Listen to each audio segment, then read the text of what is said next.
இயேசுவின் நாமத்தினாலே இந்த மதிய வேளையிலே உங்களை அன்போடு கூட வாழ்த்துகிறேன். குயவனே, இந்த நிகழ்வின் அடிப்படையிலே ஜெபத்தின் மேன்மையை குறித்து நாம் தியானித்துக் கொண்டிருக்கிறோம்.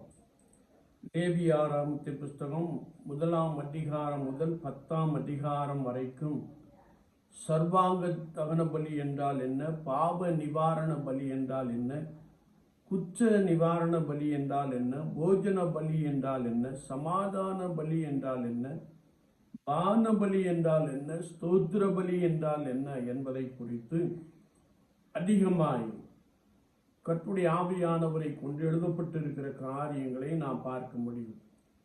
லேவியராகமத்தின் புஸ்தகம் 11ஆம் அதிகாரத்திலே எவைகளை சாப்பிட வேண்டும் என்பதை குறித்ததான ஒரு காரியத்தை நாம் பார்க்க முடியும். நன்றாய் சாப்பிட அழைப்பு. ஒருவேளை ஆண்டவர் மோசேயோடும் ஆரோனோடு கூட பேசின பொழுது, மிருகங்களில் விரிகுளமுள்ளதாயிருந்து குழம்புகள் இரண்டாக பிரிந்திருக்கிறதும் அசை போடுகிறதையும் நீங்கள் புசிக்கலாம்.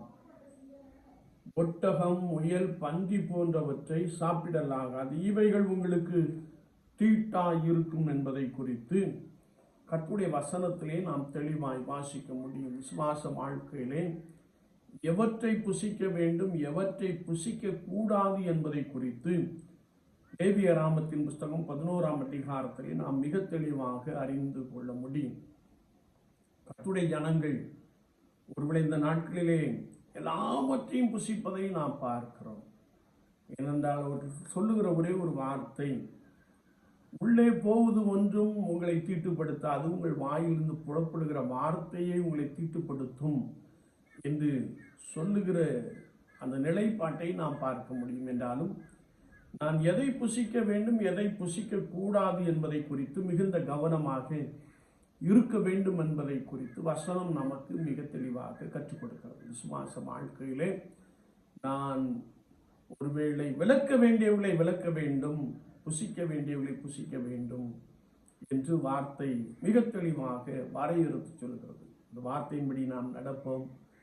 நாம் தீட்டுப்படாதபடிக்கு நம்மை காத்துக்கொள்வோம். போஜனத்தினாலே தீட்டுப்படாதபடிக்கு நம்மை காத்துக்கொள்வோம்.